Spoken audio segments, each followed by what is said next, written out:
llegamos al golpe del 55. En realidad usted no contó del golpe del 55, pero dijo una frase final que me parece que podemos retomar, que fue cuando vino el golpe nosotros pensamos que el peronismo se disolvía.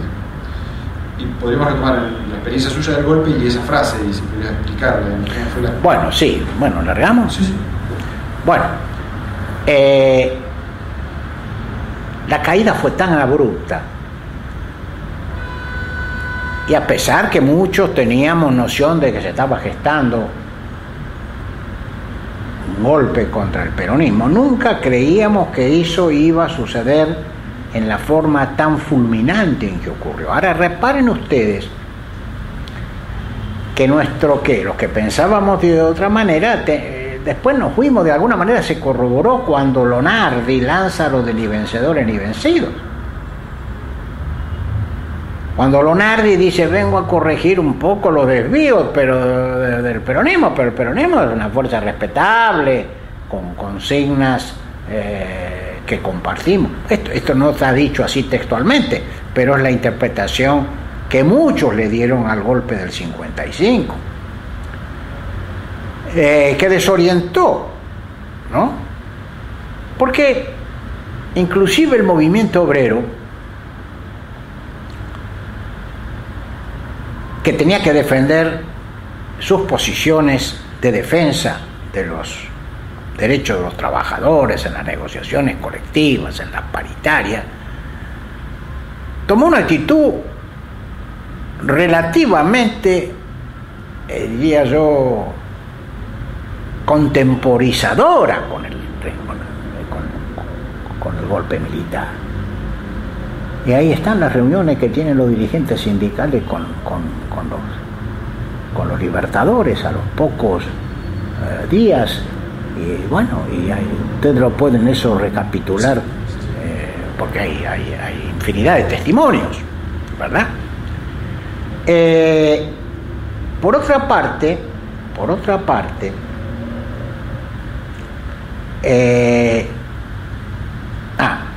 bueno, esto es así en las primeras semanas de la revolución. El panorama cambia abruptamente después del 13 de noviembre, con la caída de Lonardi y la suba de Aramburu Rojas. Allí comienza toda la serie de medidas auténticamente represivas. Desde el 41-61, que se va a sancionar a los pocos meses, a la disolución de la CGT, la intervención a los sindicatos y la destrucción de toda la tarea institucional, política y social que había desarrollado el peronismo.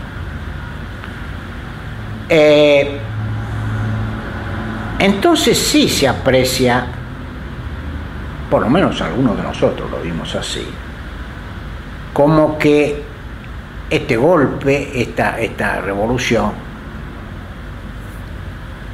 tenía todos los visos de terminar con el peronismo, que podía terminar con el peronismo, por la vía de la represión. No había experiencia de resistencia a este tipo de dictaduras. Y los ejemplos que se podían aducir eran precisamente corroborando la tesis de la extinción por la fuerza del movimiento peronista, ¿no? Que era lo que podíamos recordar, lo que había pasado en Guatemala con Arbenz, tal vez lo que pasó en Brasil con Vargas.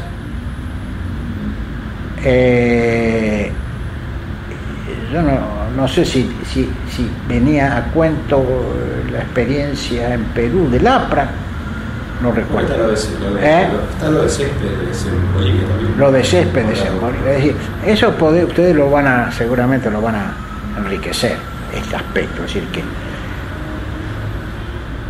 que y por otra parte estaba que dentro del peronismo las últimas actitudes de Perón no habían caído bien en algún sector del peronismo. Por ejemplo, el conflicto con la Iglesia. Y en segundo lugar, porque muchos se sentían abrumados por las acusaciones de corrupción y también por el predominio de la burocracia sindical, que asfixiaba la vida política, o digamos así, a las vertientes políticas del peronismo. El partido existía formalmente, sus dirigentes eran desconocidos y no representativos. Y el movimiento obrero tuvo esa actitud. Entonces, cuando un día despertamos en la cárcel de Caseros, todos los ex dirigentes del peronismo, por el solo hecho de haber sido o ministros o dirigentes políticos o gremiales, la sensación de agobio, la sensación de derrota era muy fuerte. Claro, en medio de ese ambiente, porque venían después las defecciones personales.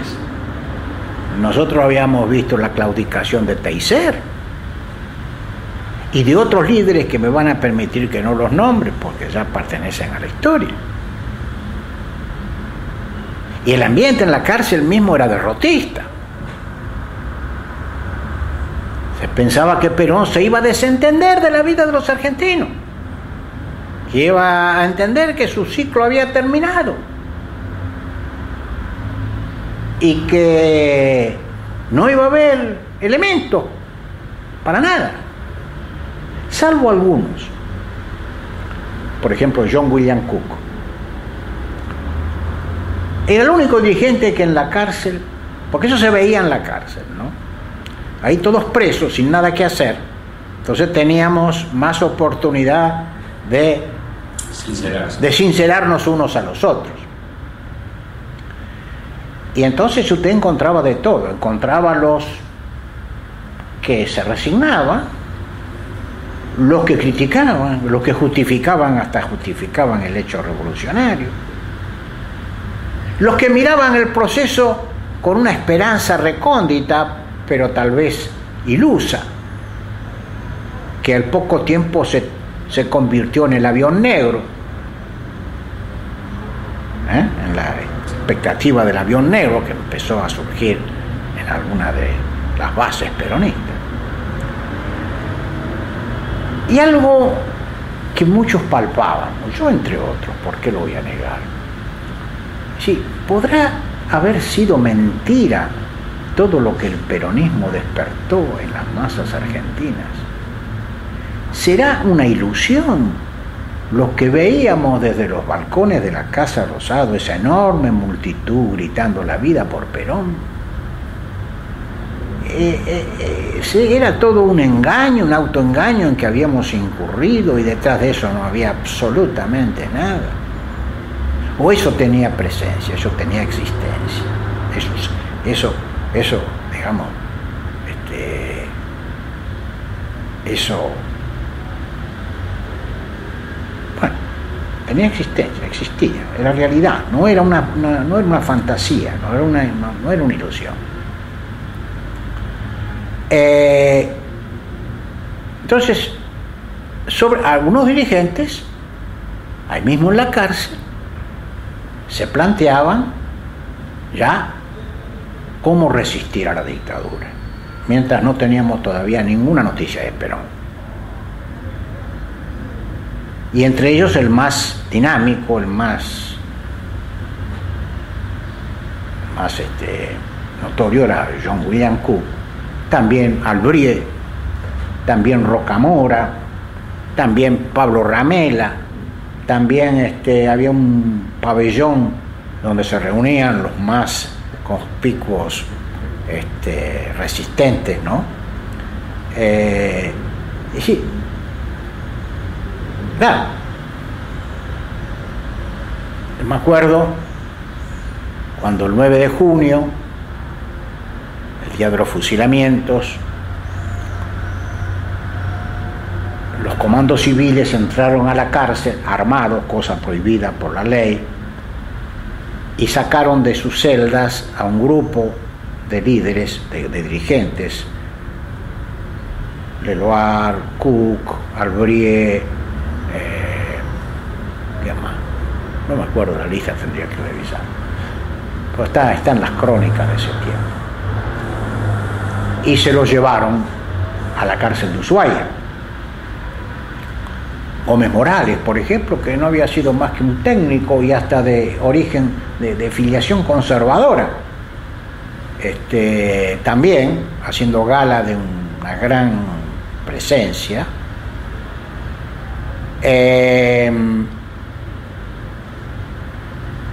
y un comando civil armado de una ametralladora lo ve al gordo Cook veniendo por el pasillo, le pone la ametralladora en la barriga y le dice: vos con esa pinta querés ser un dirigente peronista.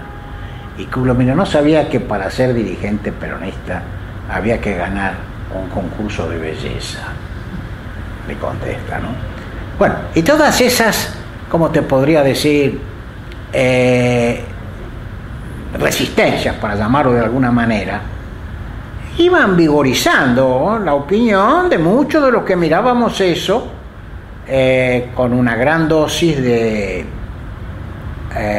amargura y decepción, pero también con una dosis de esperanza. Vuelvo a decir, yo me decía, pero será mentira el grito de la gente que veí, que yo recuerdo la cara crispada de toda esa multitud de hombres y mujeres, que inclusive muchos de ellos habían tomado las armas el 16 de junio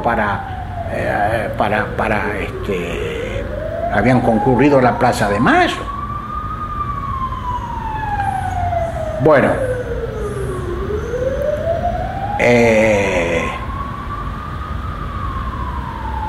por eso es mi afirmación de que la convicción de que el peronismo podía recuperarse de la caída era solamente privilegio de una minoría, de dirigentes. Lo que pasaba en las masas populares es otro capítulo. Después, fíjese, los gorilas tenían una tesis, hasta entonces no probada, de que el peronismo era producto del poder. Y desaparecido el poder que lo sustentaba, el peronismo se deshacía solo. Sí, muerto el perro. Muerto, acabó la rabia. Es decir, terminamos con el poder, la dádiva, la corrupción. El peronismo se deshace, no tiene consistencia, ni ideológica ni política. Es un conjunto de oportunistas aprovechados, corruptos la mayor parte de ellos. Esto se deshace y esto termina. Bueno, esa convicción, que era muy generalizada en los ambientes antiperonistas, y también ganaba algún espacio en los peronistas. No muy visible, pues nadie se animaba a decir estas cosas, pero había testimonio. Estaba el testimonio de Teiser, otro que fue un gran amigo mío, Mendé también se ablanda frente a los interrogatorios, ¿no?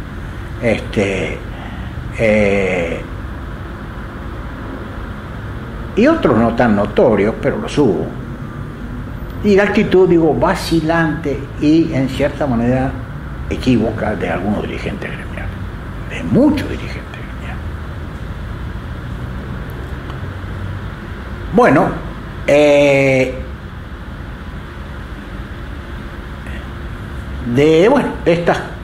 estas heterogéneas actitudes nace lo que yo llamo la resistencia peronista. Es decir, poco a poco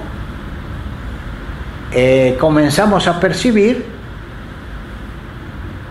que no todo estaba perdido, que no solo había dirigentes que con sus actitudes marcaban una línea de resistencia a la dictadura militar, sino que también en la calle se estaban forjando nuevos dirigentes que no aceptaban el hecho de la Revolución Libertadora y que planteaban en términos tal vez no estrictamente, diría así, en los hechos, más que en la palabra. Y después empiezan a llegar las primeras cartas de Perón, que circulan de mano en mano, y Perón ya es otro. Ya no es el Perón que dice, bueno, me voy porque esto termina, no quiero que bombardeen la destilería de La Plata. Es un Perón que comienza a encender una violentísima crítica y resistencia a la revolución, ¿no? Es cierto, Perón va de un lado a otro, era difícil conectarse con él, pero hubo quienes lo hicieron. Y algunas cartas de Perón, algunas cintas grabadas por Perón comienzan a circular en algunos ambientes del peronismo. Yo mismo recibí o me transmitieron un grupo donde estaba Lago Marcino, otro que murió hace muy poco, Carlos Gel. También cerca de hecho estaba un sobreviviente de toda esa época que conoce bien esto, que es Enrique Oliva. No sé si los han oído nombrar. Bueno, son los hombres que Oliva vive y puede dar cuenta de esto. Lo demás, obviamente, se lo llevó el tiempo, ¿no? Así las cosas, comienza a cunde la información dentro de la cárcel que se está preparando un golpe militar. No para reponerlo a Perón, pero sí para reponer la Constitución. Es el de base.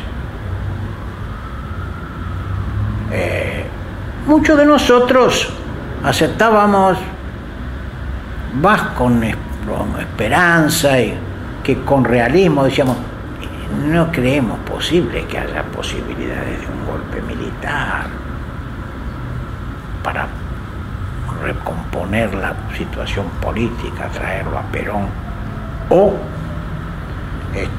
volver a la Constitución. Es decir, que la noche del 9 de junio el penal está informado de que va a haber un acto militar. Y esa noche ahí se vieron en claro dos actitudes. Los optimistas prepararon su valija.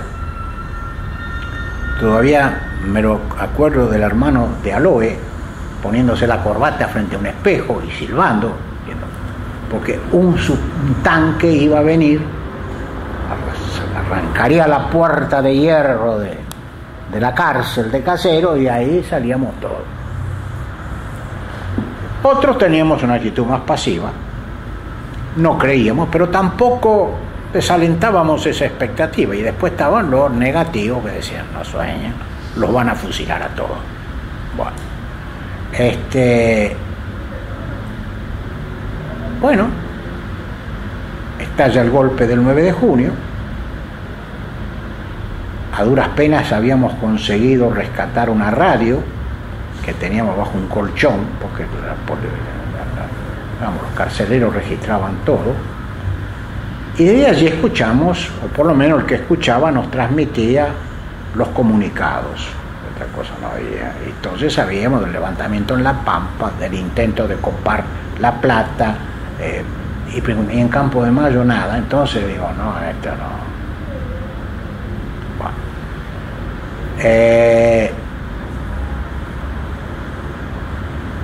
Pero eso, digamos, lo que sí encendió ese fueguito de la resistencia fue la represión al 9 de junio. Los fusilamientos fueron un motivo que encendió nuevamente el fuego peronista. Y no te digo la masacre de José León Suárez cuando se conoció, que ocurrió pocos meses después. Todo eso fue gestando en el peronismo la idea de que era posible una resistencia heroica, y que era posible, y que evidentemente, si bien la dirigencia se dividía en sus apreciaciones, en las bases peronistas había otra convicción y otros bueno, muy larga la historia, porque bueno,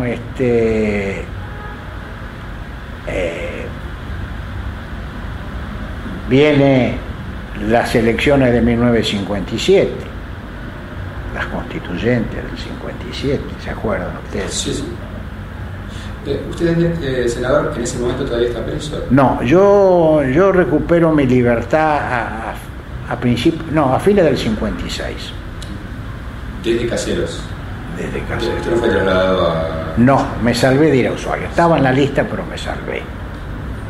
No. ¿Y estando preso conoció la fuga de la gente de Ushuaia? Claro, ay, todas esas. No, ya no estaba preso yo, porque eso fue lo de la fuga de Ushuaia, fue después, fue en abril o mayo del 57, o junio, agosto del 57, ¿no?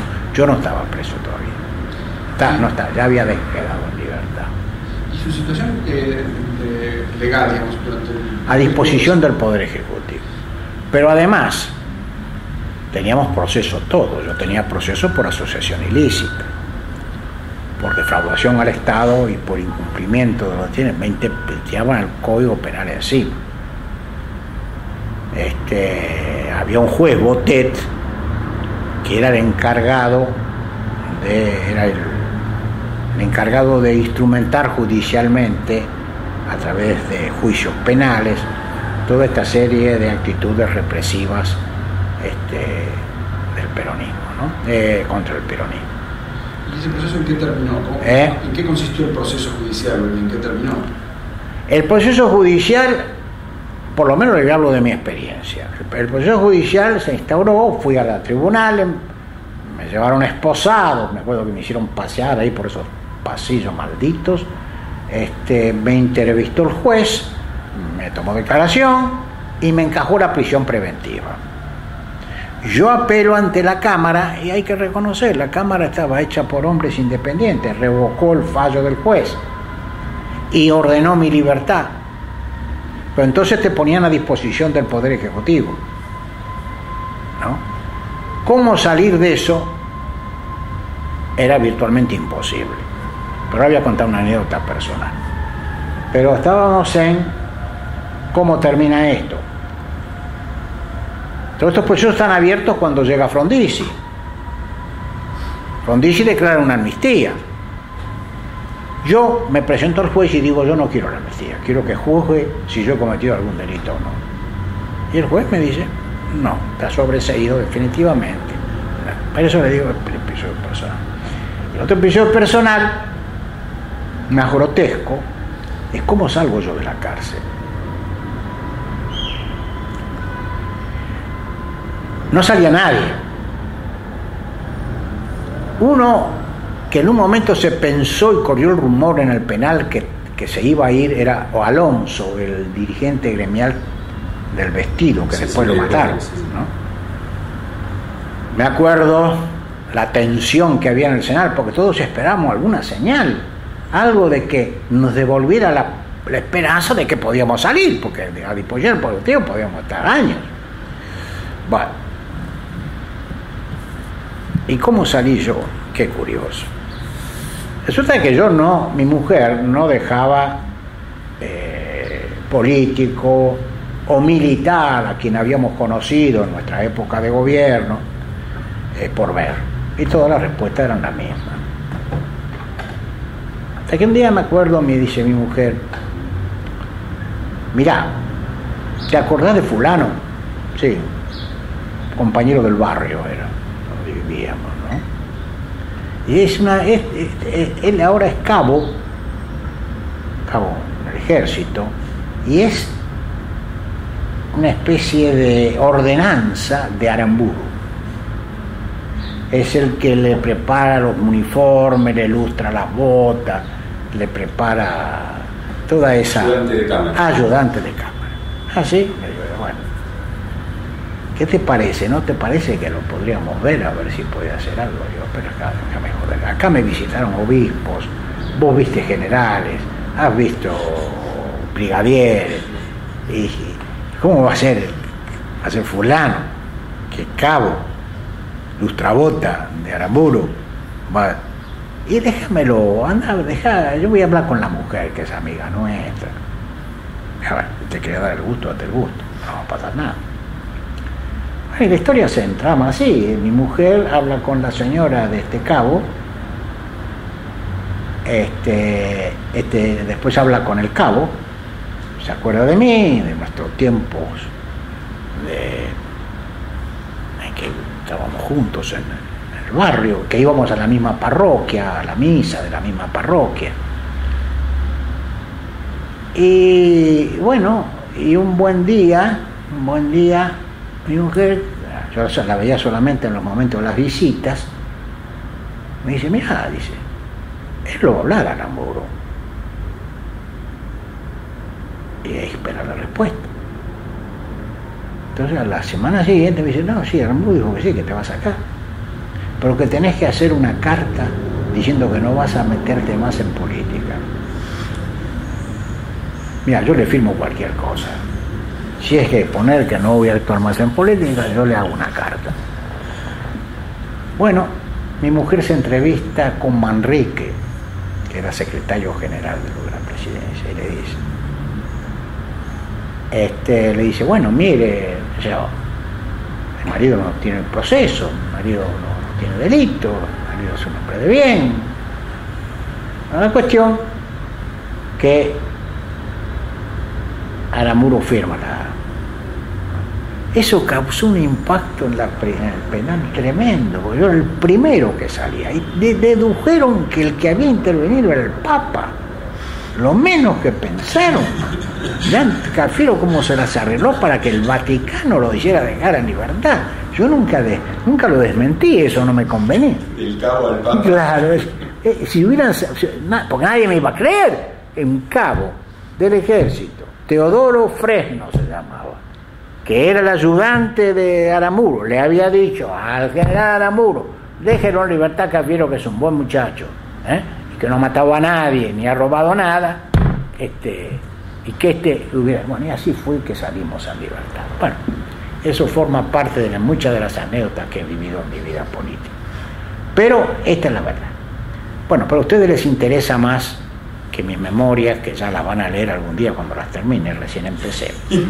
Les interesa más el clima global. El clima, vuelvo a decir,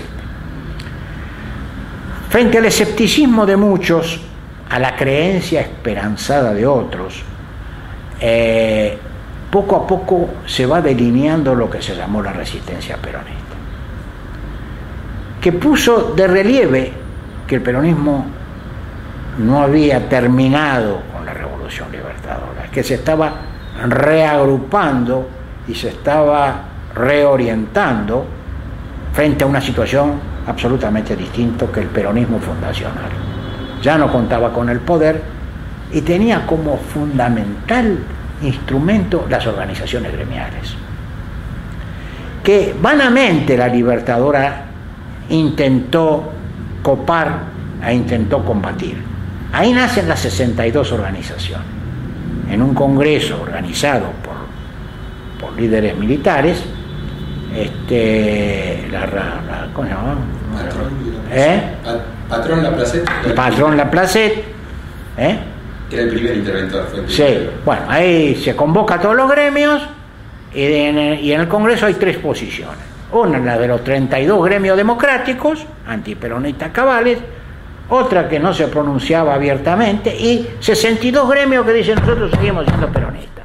No lo dicen así, porque el 41-61 todavía regía, pero se manifiestan pro-peronistas o peronistas, y así nace la herramienta más importante que tuvo el peronismo después del 55, que fue las organizaciones gremiales. Y ahí nace una generación de dirigentes gremiales que no eran los de la época fundacional, de buen contacto con el gobierno, sino tenían que mantener una doble postura, darles respuesta a los reclamos gremiales de su gente y al mismo tiempo contribuir, no solo contribuir, sino liderar el movimiento obrero de lucha contra la dictadura militar.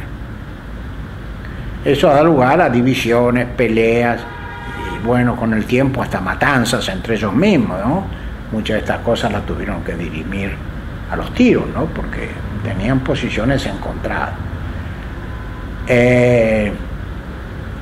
Bueno, de ahí nace Bandor, Flamini, Alonso,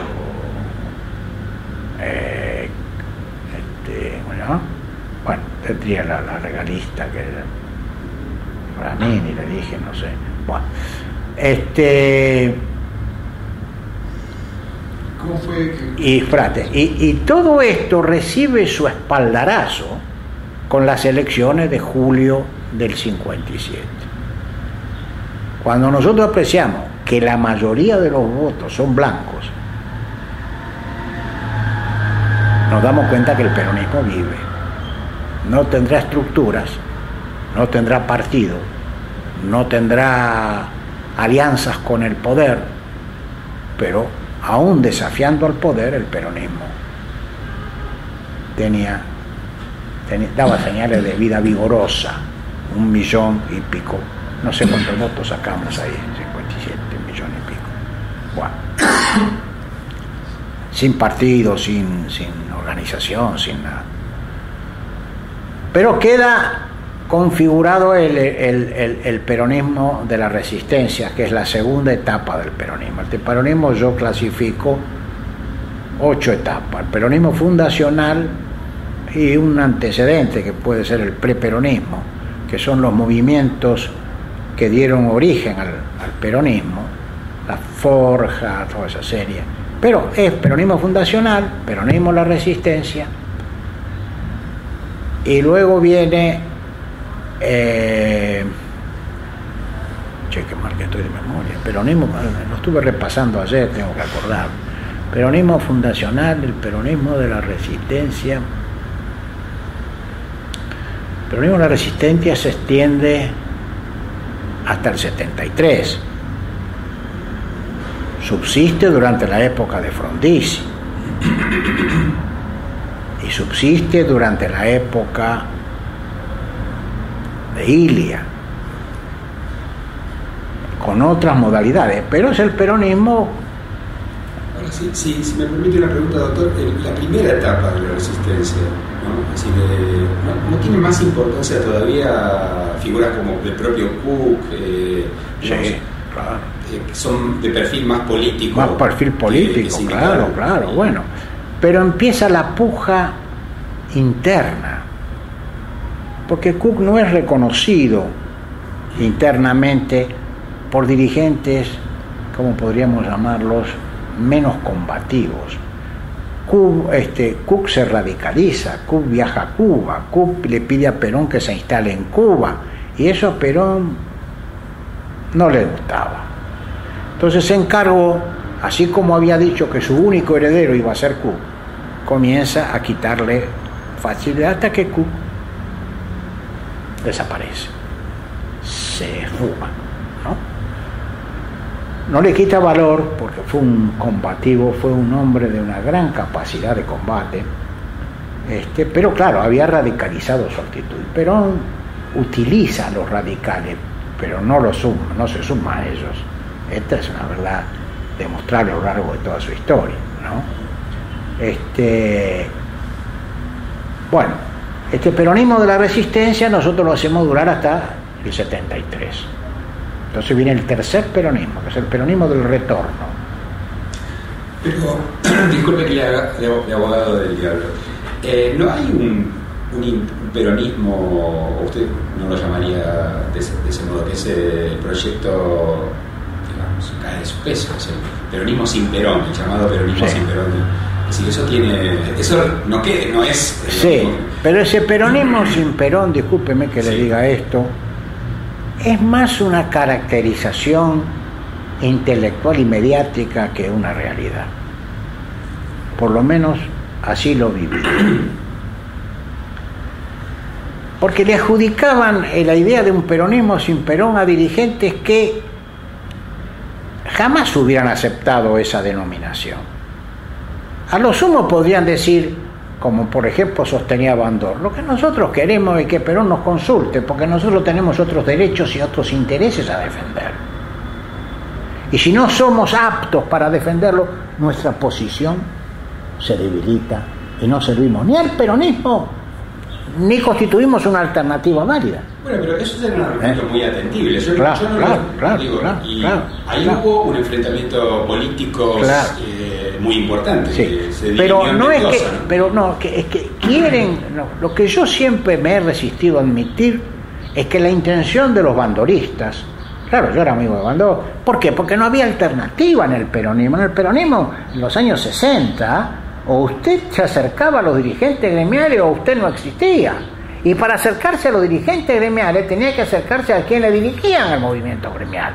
¿Y quién dirigía el movimiento gremial? Era Bandor, que además tenía una gran capacidad política, talentoso político era,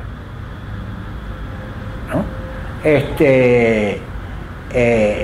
Que tuvo la habilidad de, después se le acabó, lógicamente lo mataron, pero tuvo la habilidad de mantener unido al movimiento gremial, satisfacer los reclamos sindicales de las bases, servir de apoyatura al peronismo, pero claro, no siempre de acuerdo con lo que Perón quería. La distinción más evidente es el 58, cuando viene si había que votar o no a Frondizi.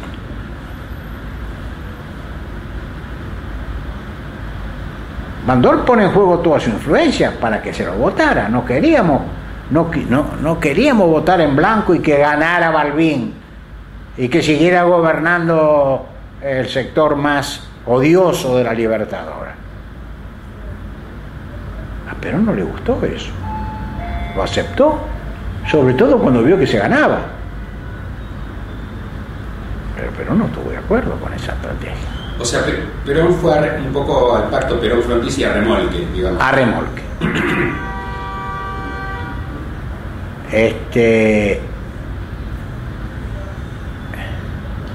¿Cuál era la expectativa?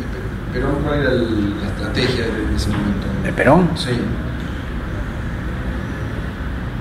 No, quiero aclarar este punto, si fue a remolque o si fue... A ver. De lo que estoy seguro, porque yo participé de las conversaciones en aquel entonces, era que los muchachos gremialistas querían votar positivamente, no querían votar en blanco. Porque todos decían, repitamos la experiencia del 57.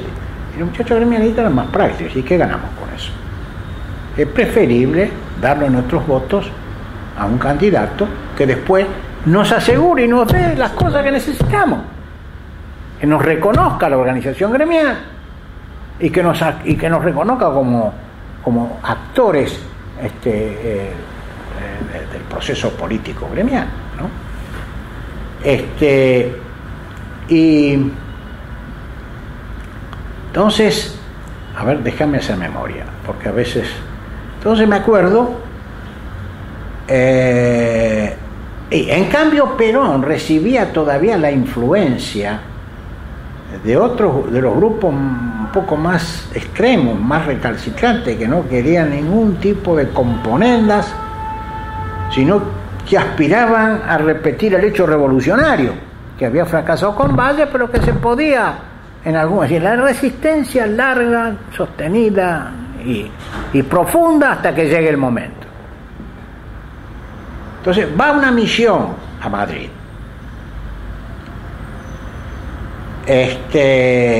a decirle a Perón que la opinión de los que estábamos en el frente de lucha, en la trinchera de no en las atmósferas de cenáculos que se movían internacionalmente, queríamos votar positivamente. No nos interesaba que fuera Frondizi, votemos positivamente, ganémosle al gorilismo, ganémosle al enemigo. Y Perón se deja seducir por eso, lo cual además es alimentado por los emisarios que le manda Frondizi, donde le dice: usted va a tener también su parte en este proceso, de todo tipo, reivindicaciones políticas y reivindicaciones económicas. ¿Esta es la verdad? ¿No?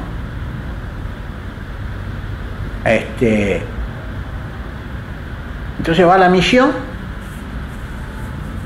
y Perón le dice, por supuesto que sí, mientras le decía que no a los emisarios de la resistencia, diría yo, intransigente, ¿no? Claro, Perón siempre, como siempre, dejaba siempre una puertita abierta por las dudas, ¿eh? Pero le da pero al final arregla, hace el pacto. Eso se encarga Frigerio. Hay valijas que van, con el cumplimiento de lo pactado.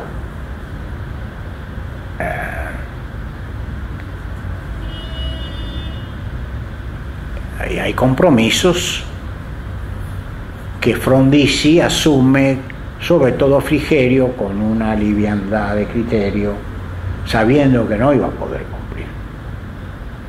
Y Perón lo acepta sabiendo que no lo iba a cumplir.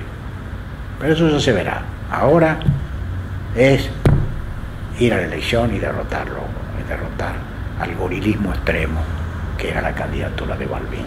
Esta es la verdad.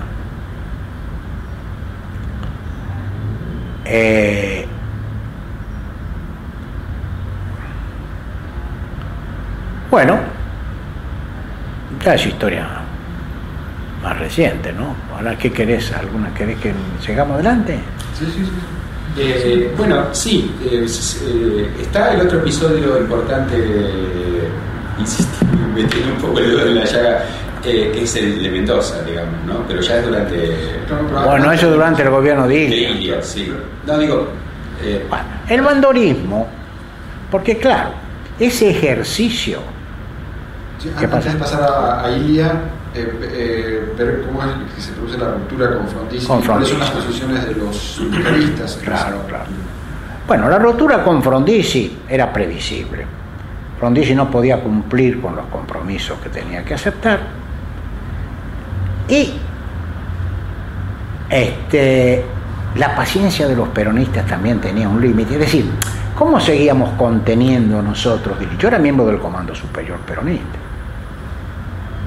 No, espera, fui miembro del 62 yo. 62 a 64. Claro, en 58, 59 y 60 y 61 yo era miembro, pero oficioso. Tenía muy buena relación con todos los dirigentes gremiales y era el único, probablemente uno de los pocos dirigentes políticos que los gremialistas aceptaban dialogar, ¿no? O me aceptaban como uno de ellos, ¿no?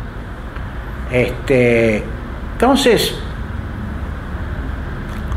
en el interín se van produciendo. Perón, como siempre, un día descubre que el peronismo tiene que pasar hacia la izquierda. ¿Se acuerdan de eso? Giro a la izquierda. ¿Por qué? Bueno, estamos también en la época del Che. Cuba de por medio. Pero Perón, lo de Cuba, hasta ahí, ¿no? No demasiado entusiasmo, ¿no? Cuando le ofrece Cook ir a... Sí. No, somos dos cosas. Yo prefiero el tiempo y Fidel la sangre. Y la revolución mía se hace con tiempo y no con sangre. Chao, le escribe una carta a Fidel y ahí más o menos responde a esa inquietud. Pero ¿qué pasa? Los gremios quieren más, no solo en materia de reivindicaciones salariales, quieren más poder. Y comienza una serie de acciones que dan lugar al Plan Conintes. Frondizi sanciona el Plan Conintes, cuyas víctimas me he preocupado yo ahora hace poco presenté un proyecto de ley contemplando el resarcimiento a todos los que lucharon, porque acá el resarcimiento empieza después del 76 y yo digo no, hay que empezar después del 55 el resarcimiento, ¿no? Muy bien, al Plan Conintes va una cantidad de peronistas presos. se agudiza la tensión frente a Frondizi.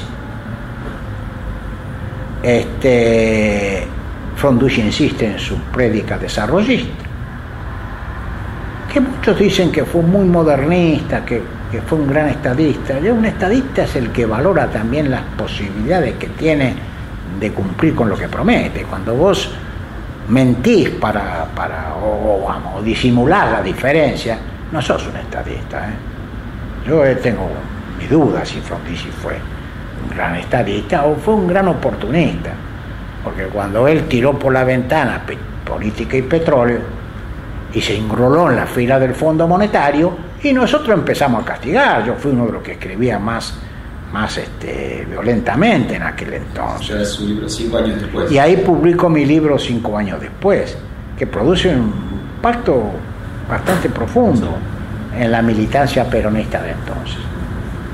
Bueno, la cuestión que, envalentonados por el éxito que se había obtenido en el campo de lo gremial y social, los sindicalistas, se dividen en dos, los bandoristas y los fraministas, ¿no? Framini en una actitud más dura frente al gobierno de Frondizi, y Bandor en una actitud más conciliadora, pero los dos coincidiendo en que el peronismo debía dejar la proscripción, debía dejar la abstención y presentarse a elecciones. Y Frondizi cae en la trampa, cree que le puede ganar al peronismo. Y en el 62, en marzo del 62, convoca elecciones, deja participar al peronismo, que bajo el rótulo Unión Popular gana en todo el país. Y ahí se acabó Frondizi. Se acabó Frondizi.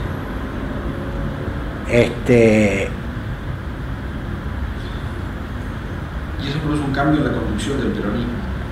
No, entonces sí, se normaliza, se institucionaliza la conducción del peronismo, porque Perón por primera vez accede a crear un comando superior peronista de superficie. Los que había antes eran de resistencia. Este es de superficie, entra Matera, entra Lascano, entro yo, entra Tessera del Franco, entra Miguel Gacera, Delia Parodi. Éramos dirigentes políticos de superficie,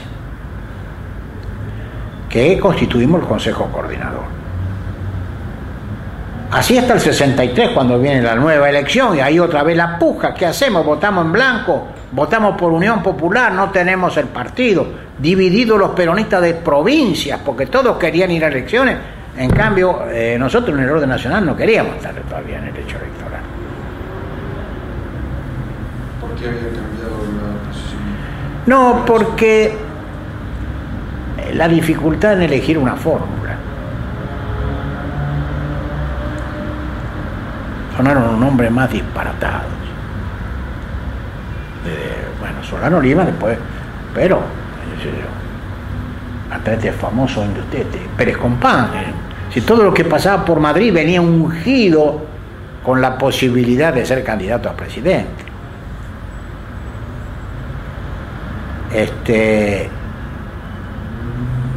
Bueno, de suerte que finalmente resolvimos ir a la abstención y al voto en blanco. Y así Lía salió electo con el 22% de los votos. Hazaña que 40 años después se iba a repetir en una elección presidencial. Muy bien.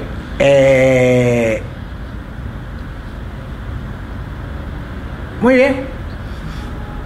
La verdad que Lía, visto a la distancia, hizo buen gobierno. Y fue un gobierno de tinte nacional.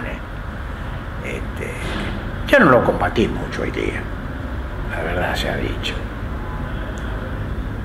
Pero claro, la presión de las bases y de los cuadros intermedios del peronismo no terminaban con una elección de un presidente. Empezábamos a hablar del retorno de Perón. Y claro, son banderas que se las apropia un sector de la dirigencia y muy difícil de contradecir. Pero además de eso estaba la voluntad de hierro de Perón, ¿no?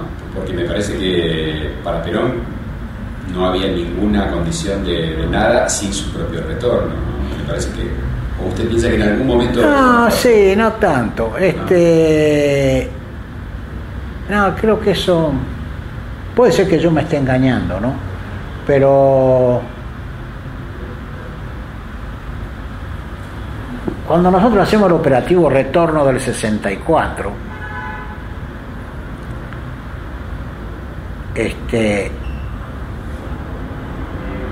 lo hacemos con el consenso de Perón, pero un consenso forzado. Él no estaba seguro de que eso era lo que más convenía. Tan es así que cuando fracasa el retorno se tira contra la conducción que había preparado todo eso y nos manda a Isabelita acá a retarnos. Y comienza la historia de que fue que nosotros, o que Bandora específicamente, lo había engañado a Perón, haciéndole creer en la posibilidad del retorno cuando él estaba en contra del retorno. Y porque no se movilizaron las masas el día del retorno, como se le había dicho, como algunos le habían dicho a Perón. Pero en aquel entonces Perón no sé si estaba decidido a volver.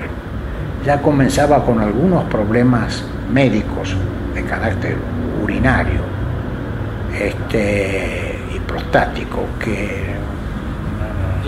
pero está bien, pero digamos, eso se puede entender en el plano táctico. Perón, no, ese operativo estuvo mal concebido, lo que fuera. Pero en un plano más estratégico, me parece que en la cabeza de él la posibilidad de ser prenda de negociación nunca existió, ¿o sí? Sí. ¿Usted está seguro? Sí, no tengas duda. Perón tuvo un síndrome que viene de sus tiempos de candidato el 45, en arreglo con el radicalismo. Perón siempre tuvo en mente que la unión del peronismo y el radicalismo, o una inteligencia peronista radical, era lo que iba a darle estabilidad y gobernabilidad a la democracia.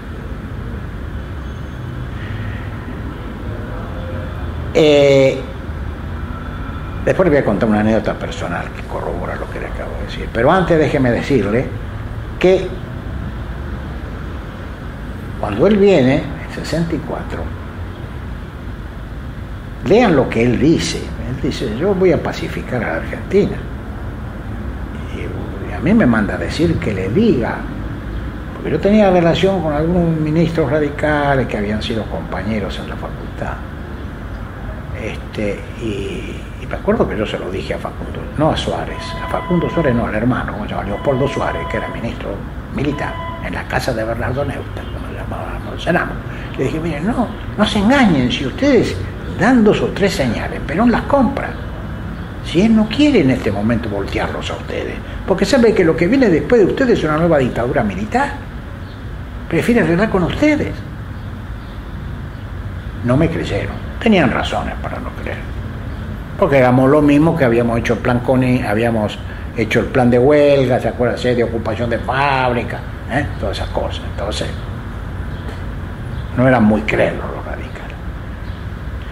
Pero esa falta de fe es lo que deja vacío al gobierno radical y facilita el golpe de Onganía. Hay una anécdota personal que usted quería contar, si me parece Bueno, mire, no sé si vale mucho, pero la siguiente, cuando ustedes se acuerdan que el avión de Perón es detenido en Río de Janeiro por instrucciones o con la intervención de Zavala Ortiz, ministro canciller. Como yo en ese momento estaba a cargo de la operación Retorno en Buenos Aires, o en Argentina, y supuestamente era yo que tenía que dar la orden para movilizar las masas. Claro que tenía los miembros de la 62 que estaban conmigo, pero esto era... Hago una conferencia de prensa ahí en la sede del SUP, en la calle Juncal, y tiro contra el gobierno radical, contra Zavala Ortiz, contra esta traición a los ideales republicanos de hacer intervenir a una potencia extranjera para que impidiera el regreso del líder natural, los argentinos, a su patria.